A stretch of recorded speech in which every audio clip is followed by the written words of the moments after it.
In intimate relationships, we often discover a paradox. We want to stay independent, yet we deeply care about how our partner sees us.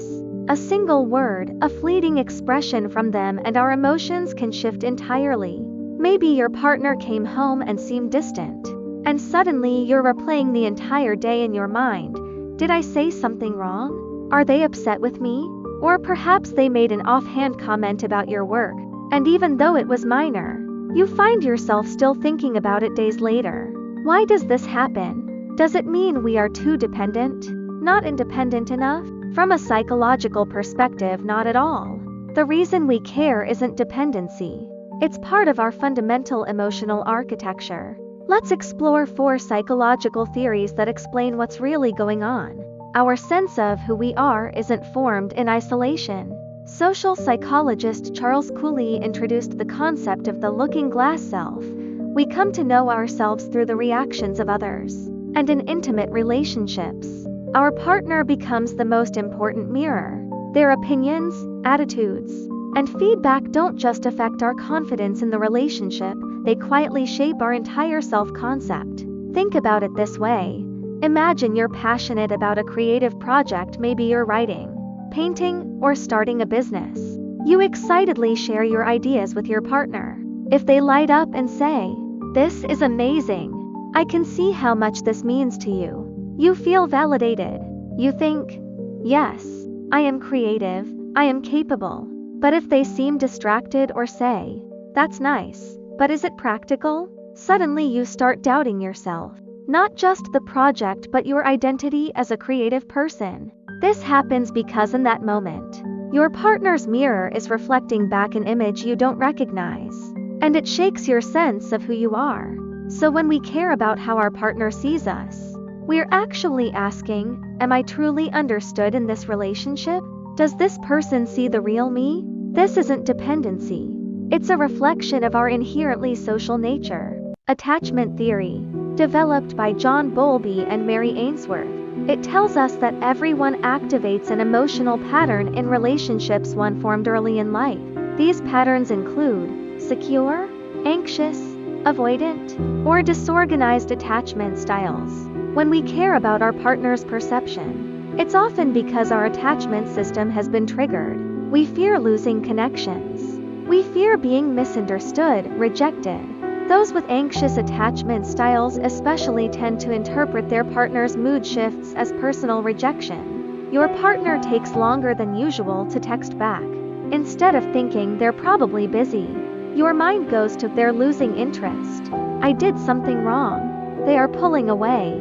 You might send multiple messages. Or when they finally respond, you say, "Is everything okay? You seemed off." They might reply, "I was just in a meeting." But you are still analyzing their tone, looking for reassurance. This isn't weakness, it's your attachment system signaling. Connection feels threatened. Need to restore security.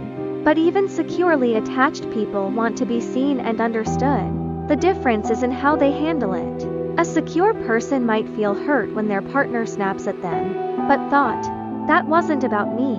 They are overwhelmed. "I'll check in with them later." They care about being understood, but they don't let one moment redefine their entire sense of self-worth in the relationship. The key insight here: attachments and independence aren't opposites. True maturity is maintaining your sense of self within a secure connection, not eliminating your need for connection altogether. Sometimes we care so much about how our partner sees us because it touches something unintegrated within ourselves. This is where psychological projection comes in. We attribute our own insecurities to others, then react to what we think they're thinking. Here's a common scenario: you're in a career transition. Deep down, you're worried you're not successful enough. Your partner casually mentions a friend who just got promoted. They are just making conversation, but you hear, "You should be doing better. You are falling behind." You get defensive. "Why are you always comparing me to other people?" They're confused.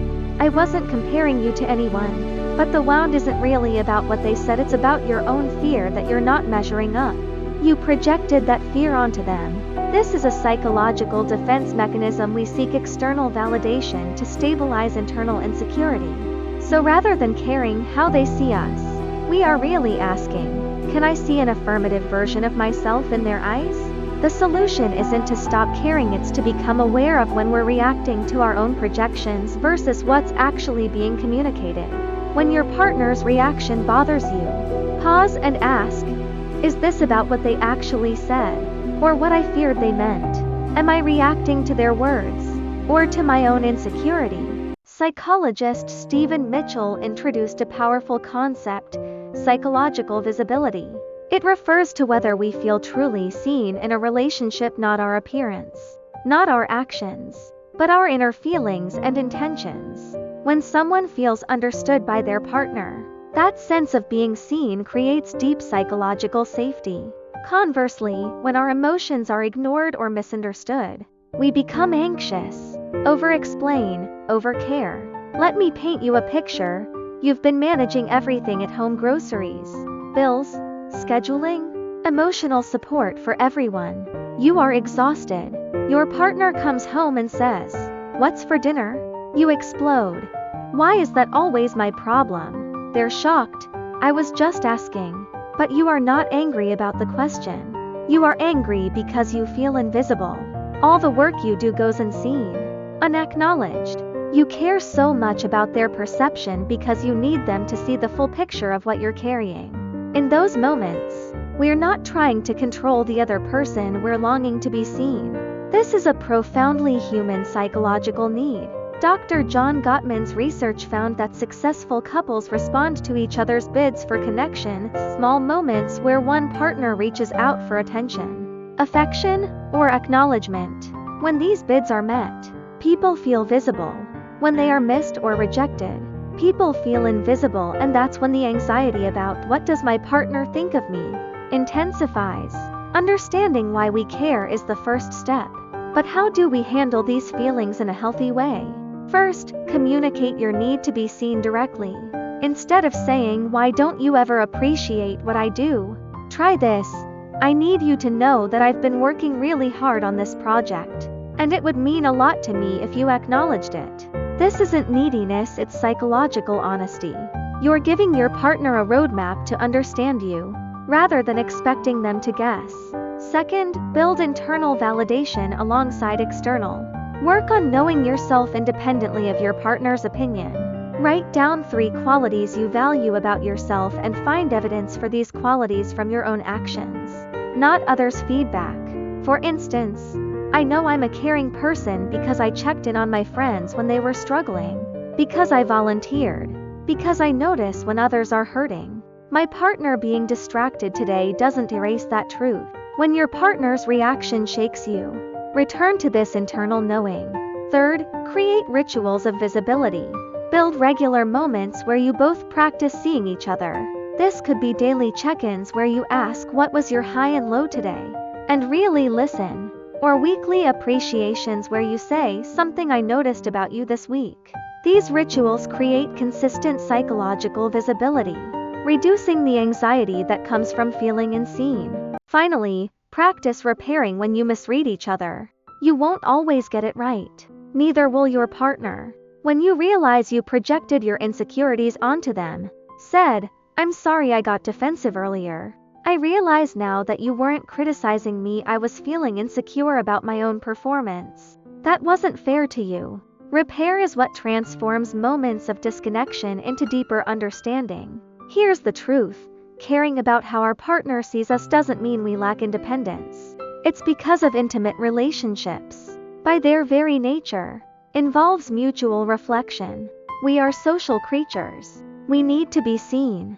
That's not a flaw in our design, it's a feature. True psychological independence isn't about not caring. It's not about being an island, unaffected by your partner's perceptions. Real independence is being able to return to your own inner calm when someone's perception shakes you, to discern, what is their view of me, and what is the truth of who I am? To hold both, their opinion matters to me and their opinion doesn't define me. The healthiest relationships aren't the ones where neither person cares what the other thinks. They're the ones where both people care deeply but have enough self-knowledge that they don't collapse when the mirror temporarily reflects something uncomfortable. Love is being able to see yourself clearly, even while being seen by another. It's being vulnerable enough to care, and secure enough not to be shattered. It's saying, I want you to see me. And when you don't, I'll show you, and when I realize I'm seeking your reflection to avoid facing myself, I'll do that work too. That's not dependency. That's intimacy. And that's what we're all really searching for. What's your experience? Do you find yourself caring about your partner's opinion in ways that surprise you? Can you recognize any of these patterns in your own relationships? Share your thoughts in the comments below. This is a safe space for honest conversation. And if this resonated with you, subscribe for more psychology insights on relationships and self-awareness. Remember, you're not broken for caring. You are human for caring. The work is in caring wisely.